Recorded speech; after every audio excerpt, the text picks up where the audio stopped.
Norton is one of our shaker doors made from 20mm thick painted timber.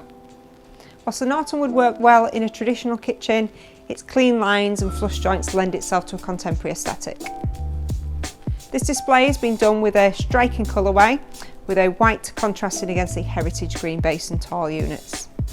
A long and simple boss bar handle complements the shape of the door well. We've used a striking colour contrast on this display, using our white units with heritage green base and tall units, but all the drama comes from the worktops. A marble effect quartz here in 20mm continues that modern theme. We've included an undermount stainless steel sink and stainless steel appliances for that sleek look. We've created a feature that breaks the bank of tall units up. We've done this by using mid-height base units for the appliances and some top boxes above. This creates an open display area in the middle.